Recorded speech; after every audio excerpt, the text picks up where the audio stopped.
guys. Welcome back to the All Things podcast, and thank you for watching so much. Yay. And make sure that you share this with people if you find it encouraging. But today is a little more fun. I have my husband with me, Christian. Hello, and everyone. Christian here. This is the Christian takeover because he's gonna be interviewing me and asking me questions. And yeah, it's a little bit of a reflection time. Yep. Yes, it is. It's a reflection time. Whatever time you're watching this from, today is actually Mallory's birthday. So yay! Today's Jordan Mallory's year. birthday. It's not going to be Mallory's birthday, of course, when it's live, but It's still celebrated. yes. So the purpose of this podcast is to really just reflect on this year for Mallory's life, and hopefully tie into the theme of like what we're talking about. Yeah. And stuff like that, to kind of see how all things are to God, I guess. Okay, maybe I'll cut that out. Okay. Okay. So I have a series of questions here. I have 6 questions. This last question is kind of a fun one. This last question is going to be like, tell me all the things that are amazing about me. Right? Just to share. Yeah. Okay. All right. First question. So what was the most valuable lesson you learned this past year with so much transition? And, you know, if you guys don't know Mallory or her life this past year, 2023 to 2024, it has been full of transition. So, like, how is that? What are some of the lessons you learned at that? Well, yeah, about the transition, like, I think somebody said to me, like, the biggest life changes that happen are loss, going to college, graduating college, moving, getting married, and having a baby. And that's the only one that doesn't apply. Yes. Hopefully, we're not. Okay. That's the only one that doesn't apply. And so people were like, prepare yourself for like all the change and like make sure, you know, you're like taking care of yourself, all the things like, you know. And I was like, okay. But I would say the last like 2 weeks it's hit me a lot because I don't know. I felt like we were just moving so fast that I didn't process anything. You know, I feel like you probably felt like that with everything that happened too. Like it just was. Yeah.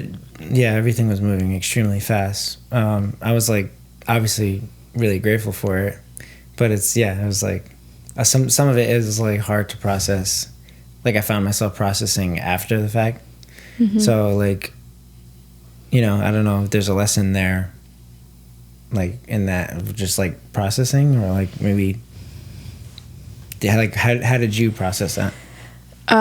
Journaling. I have like every single day has some kind of external processing in a journal somewhere, like various journals, and I find that that's the best way that I process with people too, safe people, friends that hold the keys to like vulnerability for me. Yeah, I also say like for those of you who are watching, like that maybe don't know Mallory or how she is, like she journals and that's kind of how she prays. Yeah. So like, you know, I saw that. I didn't know. I've never seen that before. You know, like someone really? praying, as a journal like that. Like wow, usually, that's interesting. I mean, I just pray out loud or whatever, you know, like by speaking. But like it was cool to see Mallory do that, and maybe that could be a tip for you. You know, maybe I don't know, maybe that'll help you or change up your walk with God. Like she processed a lot through journaling, and I saw how much it benefited her. And then what's cool is that she has a record. Like she can look back. Yeah. And you know, if I need a reminder of the faithfulness of God, I can open any page in that journal. And even if it's not like a written answered prayer, I can see the way that I was like pleading for something that came to pass, or a perspective I had that shifted. And like, for example, like moving to New York, I was like, I literally can't do this. I think at one point, I'm sure I was writing. That's a story. I will have another one out explaining that whole thing. Yeah, probably. But getting to a place a few months back where I realized I would not change anything about like moving, this whole process, for what I've learned. But yeah, prayer is the answer. Like, I mean, yes, journaling too, but I have like really over the past year since meeting you, by example, but also by the request you had of me. Basically, when I met him, it was like, I'm called to New York, so come with me, or sorry. It wasn't quite like that. It wasn't quite like that, but yeah. But like sort of. essentially. And so when I had this like whole little plan for my life, I was like, wait a minute. Yeah, well, it was just, I had such a clear direction from God as to where I was going and like my mission. And I've always had a really strong sense of who I am and my like self-esteem and like where I'm going and stuff like that. I never struggled in that. So it was like, so meeting someone new in young adulthood, if you will, was just like, for us, like, you know, maybe you're watching, you don't know a lot of our story. It was really like, just like down to earth. We were like straight to the point. Like, I think we'll have our story out before this comes out because so. It needs context. So go watch that or listen or whatever. But anyways, I told him like, what was your question? The way that you worded it? What was the most valuable lesson you learned this past year with so much transition? Okay, we are way off. Well, you said prayer. Okay, yeah. Prayer was specific prayer. I would say that's my answer, specific prayer. Specific, desperate prayer. Because specific prayers, you see them answered more clearly. Like, I've prayed vague prayers and I see them now. Like, but, like, for example, I'm sure when I was younger, I prayed for, like, a husband, but the words I wrote on the pages, remember when we read it, it was literally you to a T. Yeah. And then I remember praying really, really specifically when I was really sad one day that I'd never met his dad. I prayed that, like, I asked the Lord, I was like, did he ever see me? And 30 minutes later, his mom out of nowhere was like, I remember, and like told me the specific story. Praying for confirmation with you. Specific prayers were answered within like 24 hours. And that, number one, made me excited about prayer. But the desperate prayers, like, I guess I didn't really, I thought I was dependent on the Lord until now.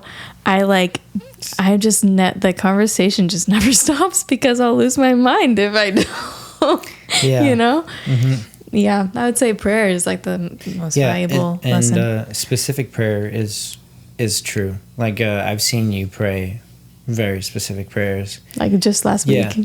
And you've gotten very specific answers. And, you know, like, no matter where you are with your walk with God, if you're watching from wherever, you know, like, I do feel like praying specific prayers is a good next step. No matter where you are in your walk with God, or whatever quote unquote level you feel like you're at with Him, if you pray specifically, that's just a great way to knock at the door and you seek Him and find Him, you know, and you're giving Him an opportunity to answer, to come through for you.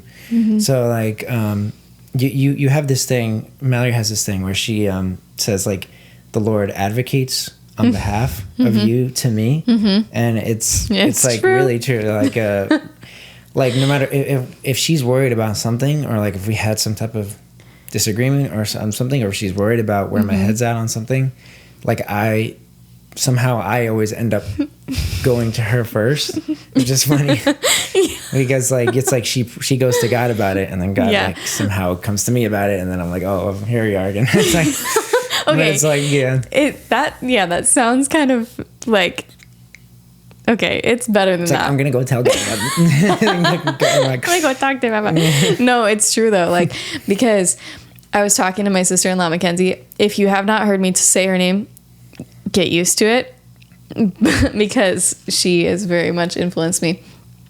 But she always says to me, Mallory, I don't know why more wives don't take the route of prayer with any marital issue ever. And I learned that with any life issue ever. Like the amount of things that I pray for, even when it doesn't need it, just like preventative prayers. Like seriously, like I pray for protection over my dearest relationships, even though I think they're at their healthiest. Like my girlfriends and stuff. And like, yeah. Anyways, prayer. That's that one. So prayer and specific prayer. And writing them down. Number one, you process it more because you know, if you're someone who just prays out loud or prays in their head, I cannot pray in my head unless I'm in public and I need to, because my mind will wander. But writing it down, it's like it slows your processing down. Like, it's because you have to process at the rate of your hand, you know? And so I find myself thinking about the prayers way more. And then I look back and I'm like, whoa.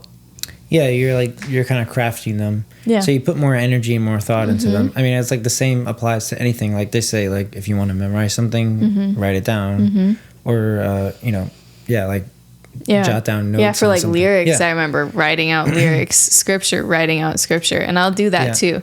And I realized that was because my mom, when I was younger, like middle school, my first devotional was a write the word one, and that's literally what it's called. And it was scripture, and we had to write it out, and then it was like your thoughts. And it got me to like love journaling. So yeah. Okay, cool. So journaling, prayer, and specific prayers. Specific prayers, yeah. Yes, that is true. And then I can attest to that. That is how Mallory gets through life. All types of life. Especially all this transition that she's going through.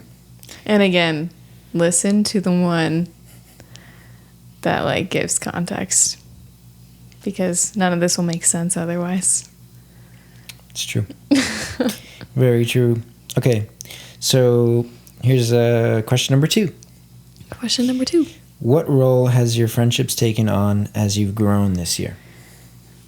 Wow, you should be a podcast host. Yes, I came up with these questions myself. Everybody. Okay, and see, I always ask him to ask me questions because this is like the way I like. It's like my love language. It's like we on our. What? No, I love it. I love it. Okay, well, on our second date, I like had we're not really strangers, and I was like asking him questions, and I always ask him to ask me them back, and he's like, "What was your favorite thing you ate?" Yeah, she's definitely like one-on-one. Like I always say, Mallory's best one-on-one. If you want to get to know Mallory, you have to get to know her one-on-one.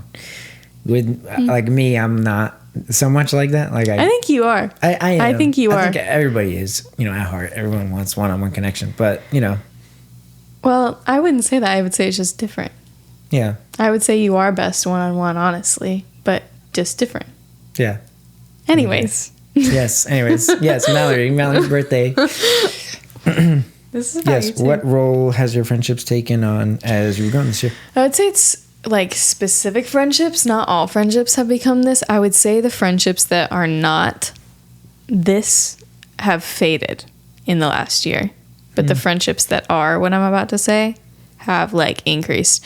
Over the last year, I like became friends with like 2 particular girls who like I would have never guessed I would ever be friends with. Like they were just so far off in my mind. Like we just were on different wavelengths. I just never thought we would be friends. And they became such supportive, such fun friends. Yeah. But one friend in particular, her name is Lucy. You will also hear her a lot. We love Lucy. And we got to a point, I don't know what time it was in our relationship, because like she graduated a year before me from Liberty, and I was like, oh my gosh, like my friendship's over.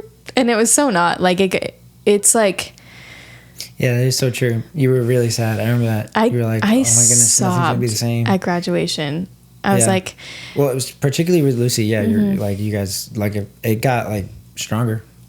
I like what we were then doesn't even compare now. And I don't know at what point, but we just at one point decided that no accountability, like correction, anything like that was off the table for us. And I think that started at one point during one of our like classes or choirs. Like I was like grumbling about something, and she was like, that was so ugly.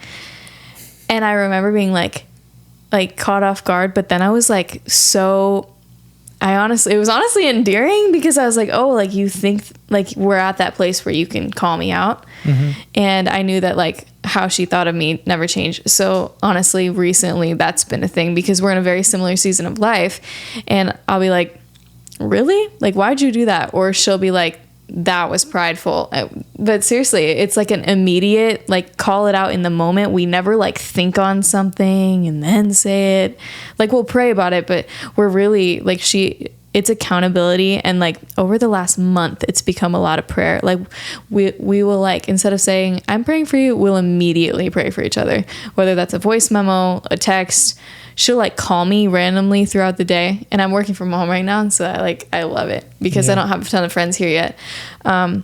But friends who will call you out on your crap. For example, I was like stressing about something the other day and I was on the phone with her and I was like, tell me, like, am I being ridiculous? Like, tell me now. She's like, oh, I would tell you.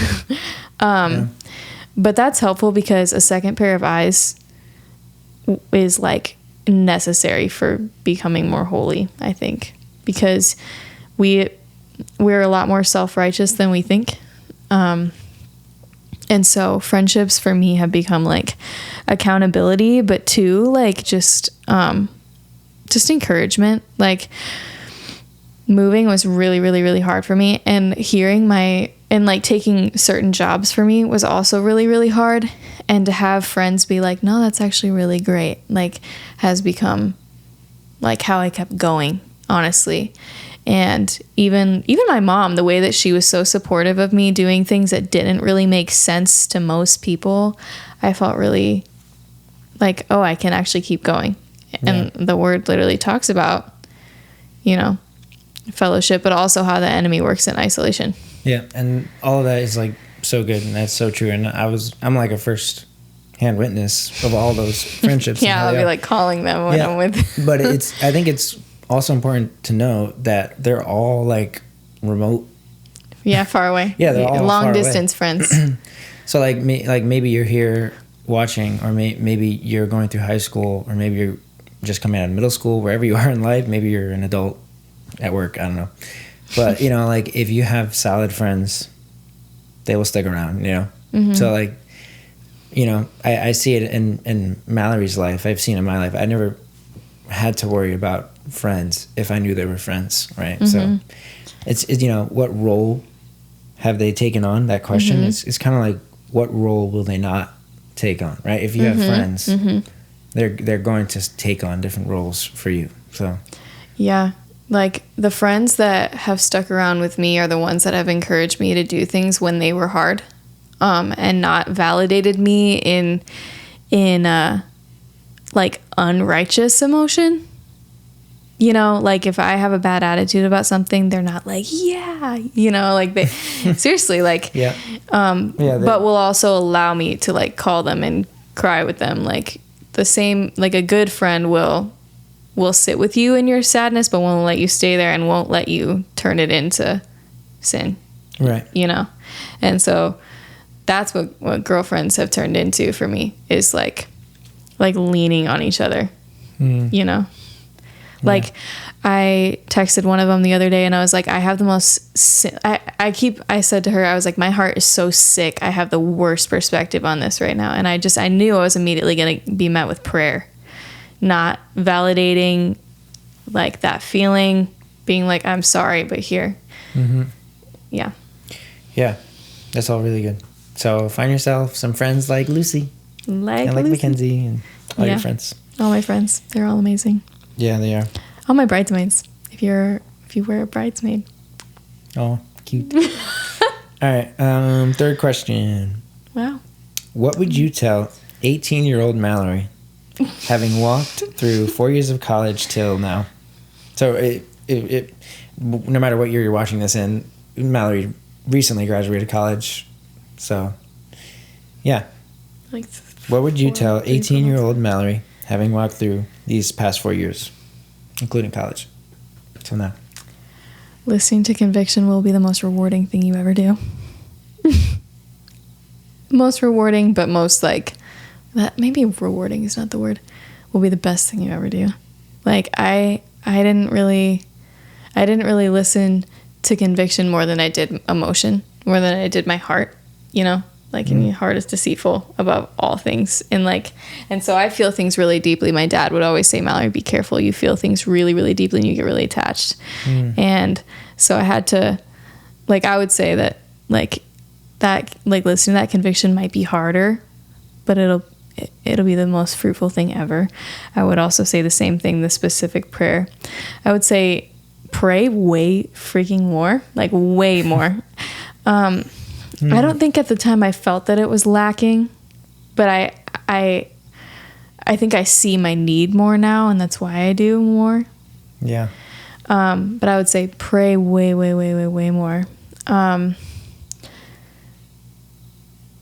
would say that the Lord will provide friends. The Lord will, because that was huge for you. Oh my gosh, when I was 18. It's kind of a funny question following up the friendship one. Yeah, because when I was, Yeah, I remember Mallory telling, you'll tell them about. Yeah, when I was 17, 18, basically like one girl turned all my girlfriends against me, these youth group girls that I was like so tight with.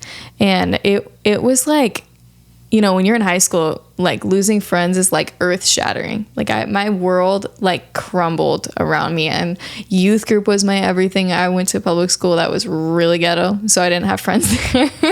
But like my world was ending. And so like I started therapy junior year of high school because of that. And so when I went to when I was about to go to Liberty, I told myself that I wasn't gonna find friends. So I'd also say, be in the word so that you can distinguish the voice of the enemy versus the voice of God, because the voice of God would have not spoken to me that way, in the way that the enemy was like, you're never going to find friends. You're not worthy of friendships. If they left you, what makes you think they're going to want to be friends with you? Like when I went to Liberty. So I like didn't make friends for a while because I just assumed that they wouldn't stay.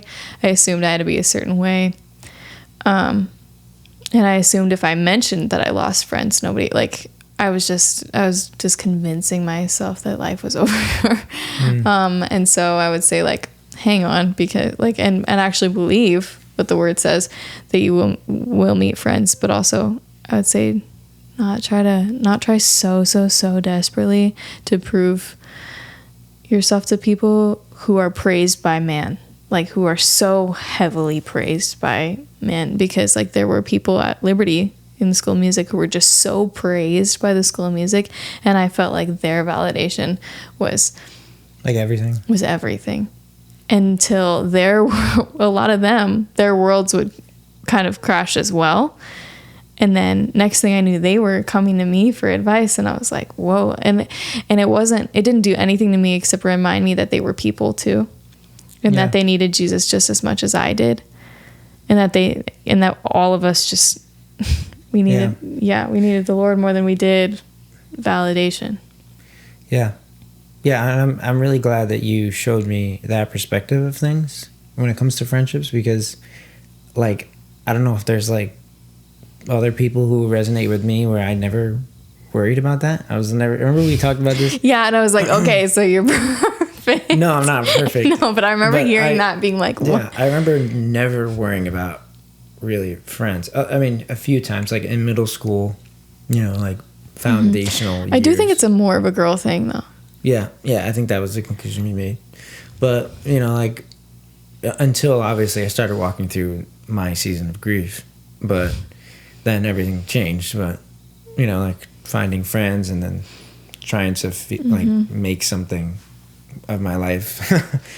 But yeah, other than that, I always knew that friends were more so family than anything, you know. Like I never felt like I needed acquaintances. You needed depth, which you know, I agree with that. I agree with that. Well, you know, walking through my season of grief in school and just other seasons of my life, I realized that you need acquaintances because acquaintances become friends.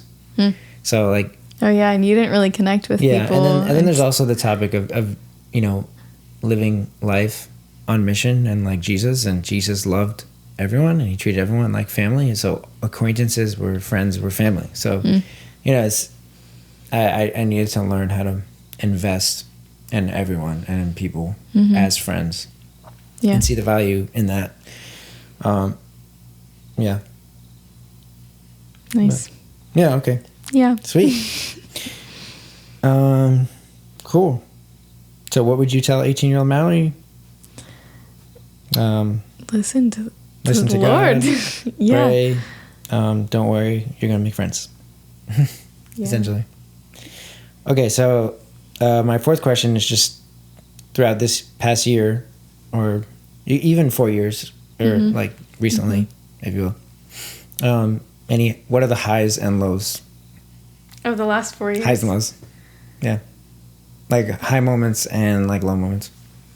What is like your favorite memory, if you will, of one, and then like your worst favorite memory of one? Okay.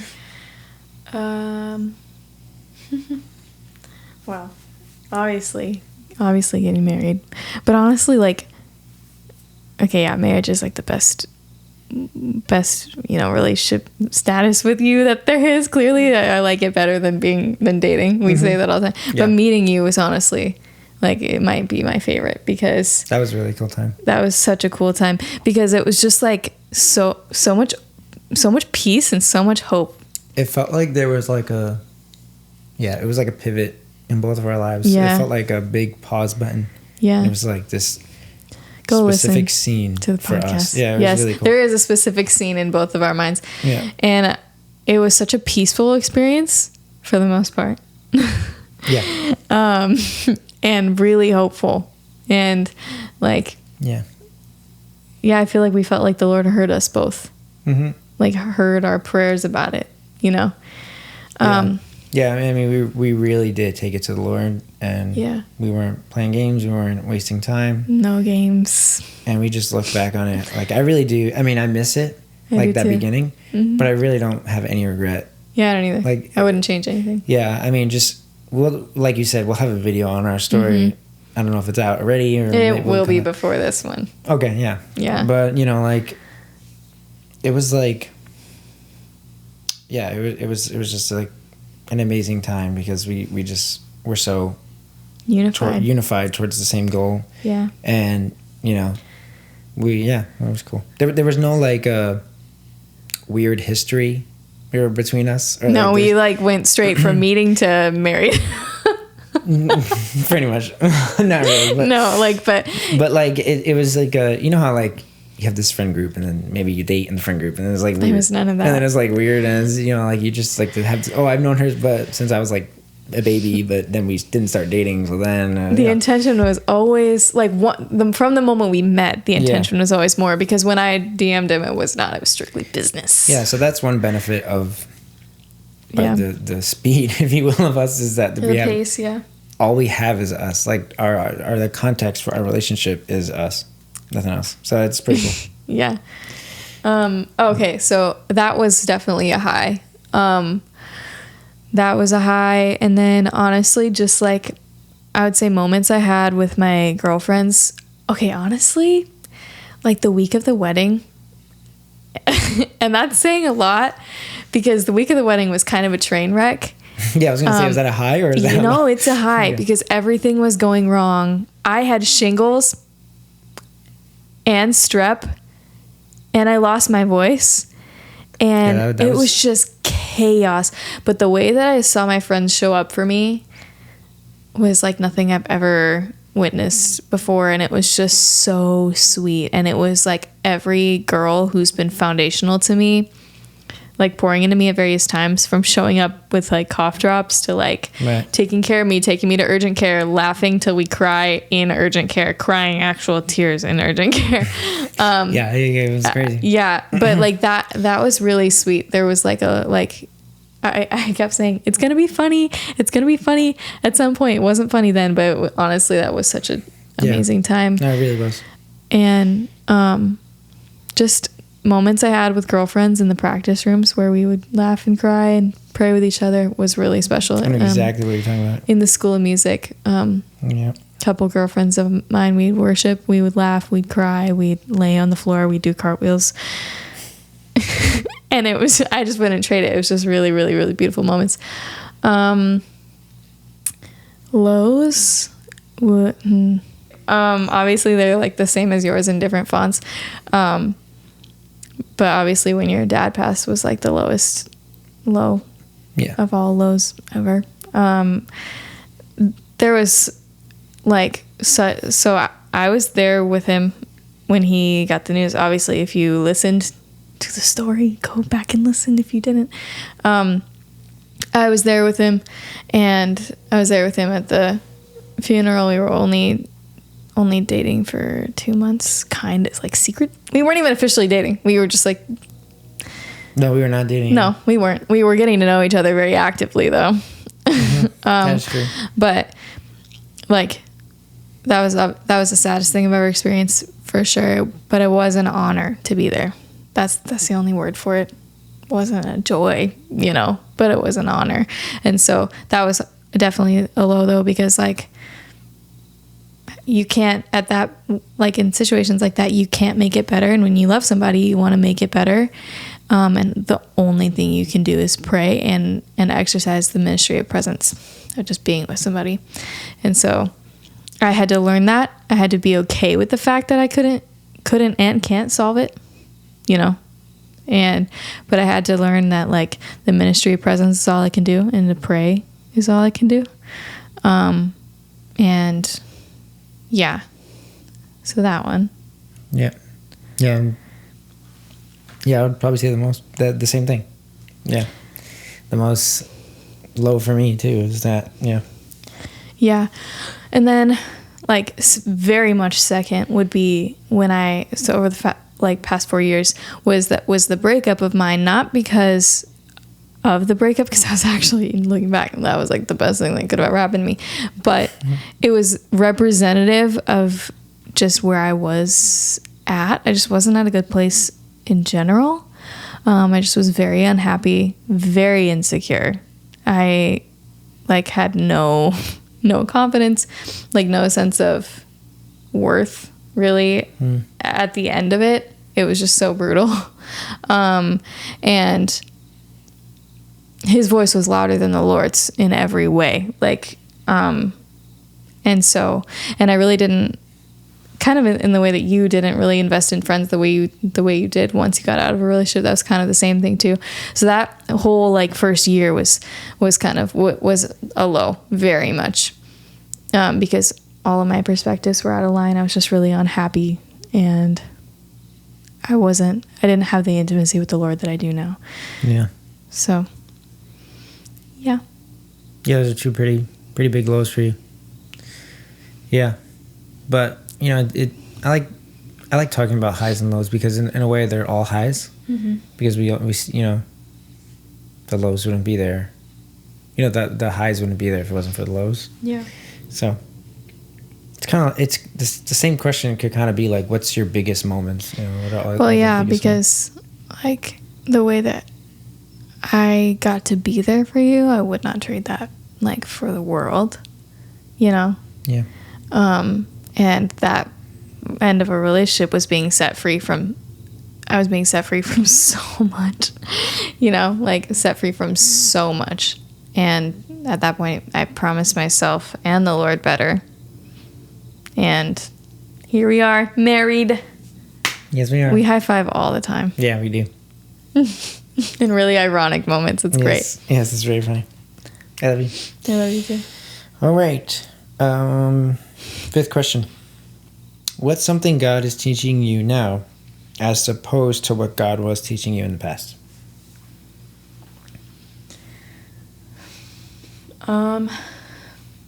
And I guess you could kind of look at it like, in what ways have you grown in your relationship with God? Mm.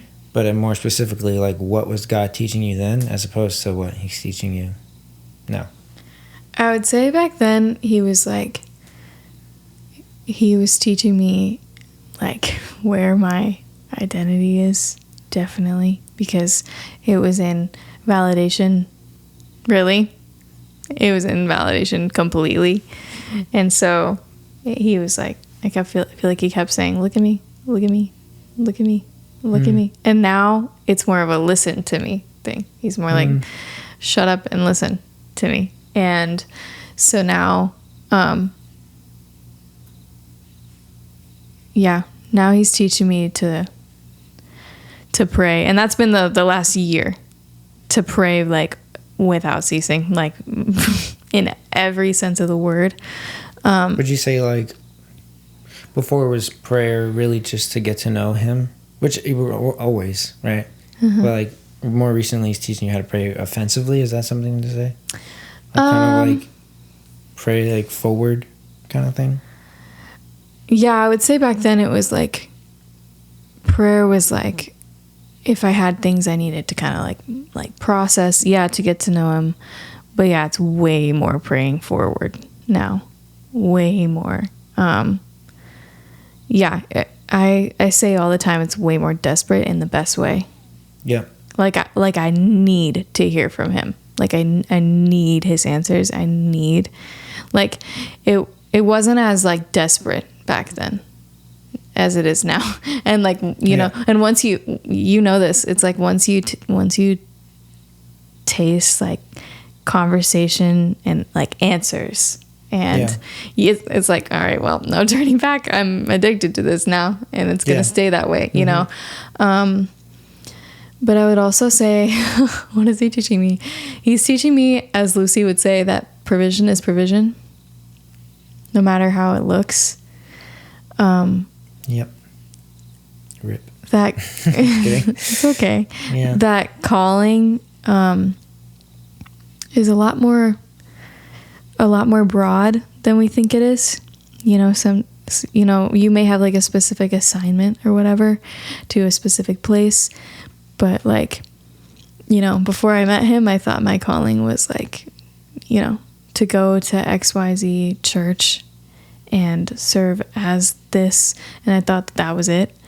And I see much more now that it's more broad, and it's to be a servant, like a servant of Christ. Yeah, I think that's important to remember, because like, what is it, like, we're all called to make disciples, right? And make it to heaven, right? Like we're called to do that, you know, so that is our calling too. So it's cool that you said that your calling is actually a lot more broad than you think. Like I know a lot of people who are like struggle with their calling. They don't know their calling. You know, like Jesus made it really clear what your calling is. And you know, the specifics, you just take it step by step, and you will follow God, you know, like, and you follow in faith. And like, that's what you've done. You know, you just put your faith in God, and it led you to New York. Here we are, the Big Apple. Yeah, well, okay. Yeah.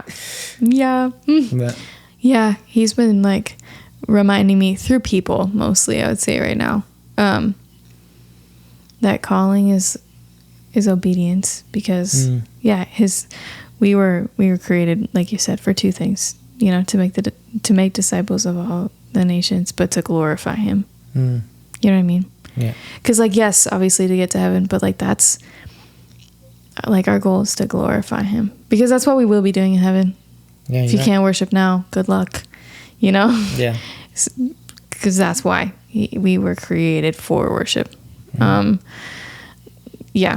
I was going to quote a song. I'm not going to do that. But anyways, yeah, because the reality is like being here, like helping you is fulfilling a calling, because it's glorifying to the Lord, even if that's like just taking care of home, you know, even if it's just discipling people, like it's more broad, you know. And so I've had to remind myself repeatedly that I'm not fulfilling a calling, you know.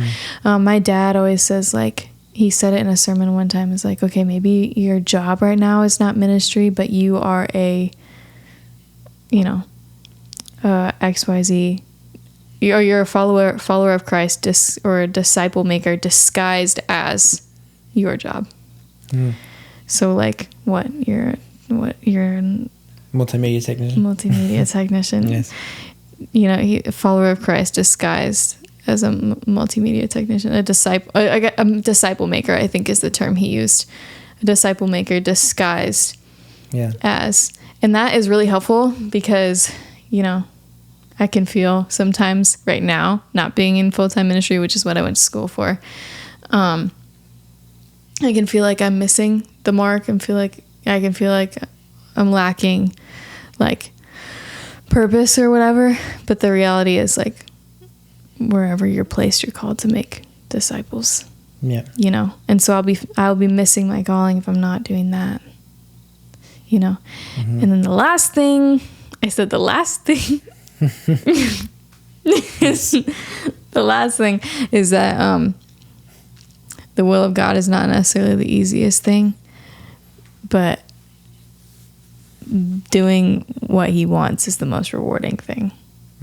You know, like it's really not easy. Like we say at the end of the day, life is just so hard right now, you know, and that sounds kind of like dramatic. We don't say like, well, yeah, life is just so hard, but like it is just kind of hard. It's tiring. Yeah. It's like I would say we're weary.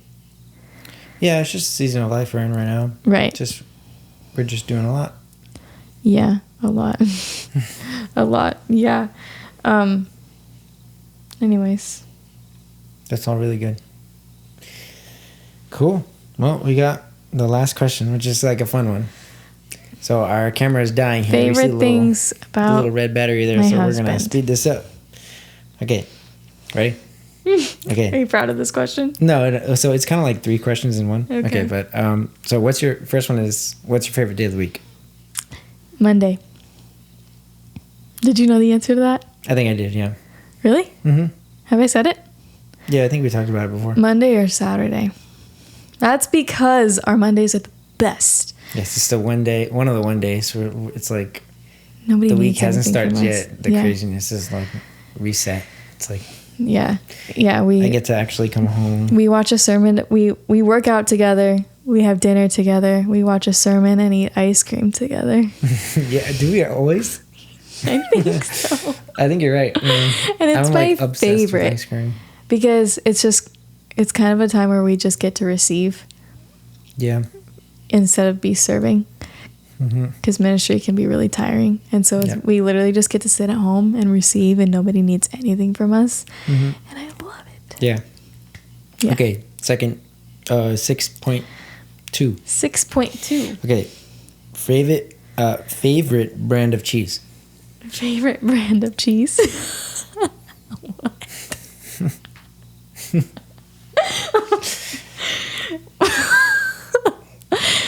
The one that I don't know. I think it's called Black Creek. Yes. It's like our favorite. It's like aged cheddar. Yes, it is our favorite. I mostly asked you because the world needs to know how good this cheese is. When we got married, I was like, "What is this cheese that you introduced him bought?" to this. It's like so good. Yeah, this kind of aged cheddar that I've been like having for years, and he tried it, and he was like, "Yeah." So I think it's called like Black Creek. They don't really have a lot of it, like in Walmart or wherever. It's just like a little tiny aisle. There's probably like 8 of them there. I think it's like a couple, like 2 kinds. They're so good. The best ever. I get really like we go through so much of it. Mm-hmm. Okay. So last question. I'm not over you asking. Hopefully the camera doesn't die. Okay, here we go. Craziest memory from childhood. Craziest memory from childhood. You can interpret crazy as however you want. Okay. I would say I have 2. Okay, one of them was like the scariest. I came from the Midwest, tornado land, and I had this like I was deathly afraid of tornadoes. Like I would wrap all my stuffed animals in a blanket, like tie them up in a blanket so that if I needed to run and go from a tornado, that I'd have them. My favorites that I'd have, funny. That I wouldn't leave them to get snatched by the tornado. All that to say, one day it was like there were just like really bad storms for the past like few days. And my dad in the middle of the night, I'm woken up to my dad like screaming, "Get to the basement!" And as a child, I had to have been. I was like 7.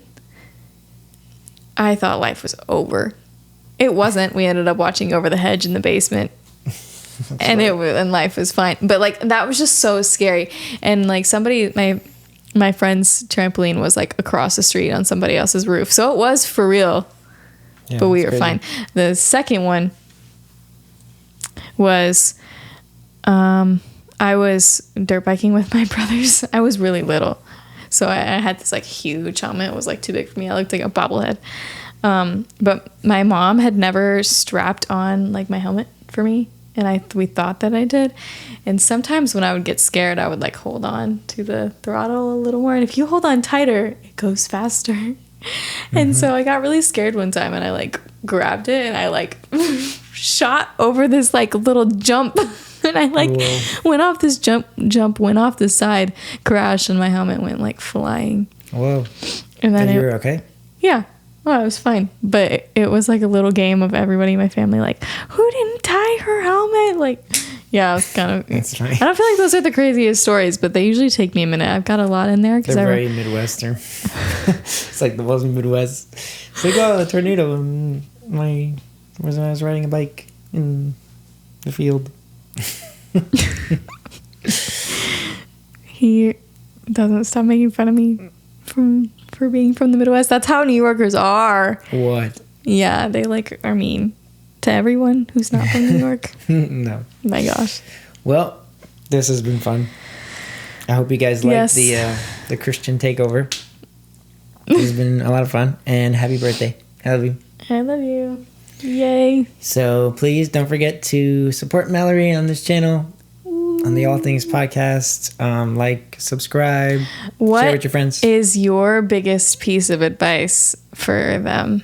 For them? Because, the Christian takeover, you got to leave them with something.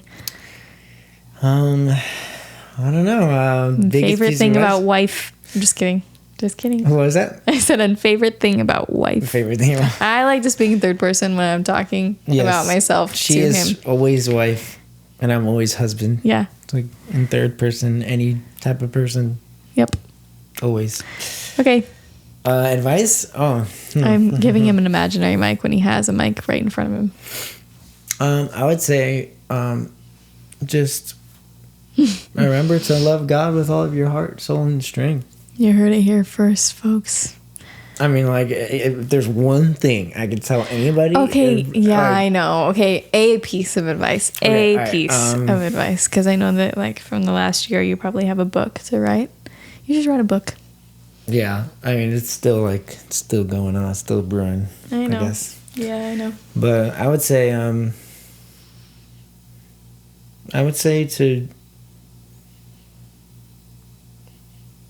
one, to trust God that He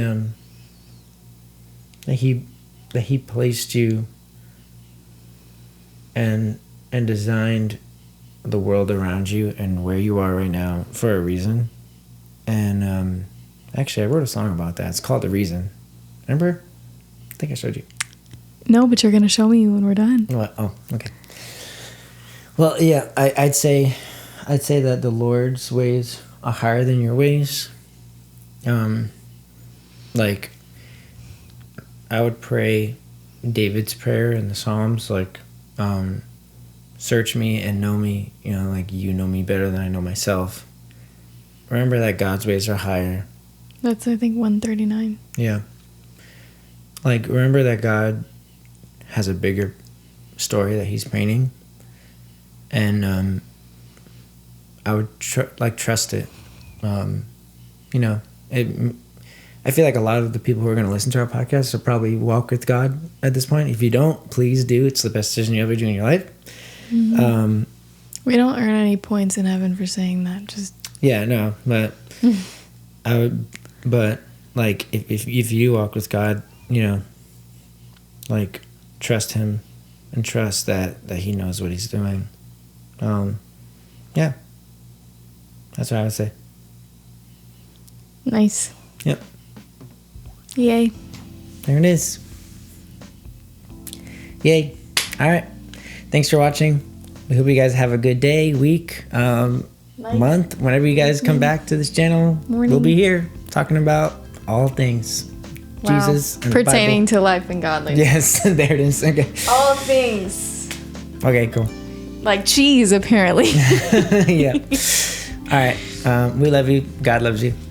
Take care. See you guys. Wow. What an outro.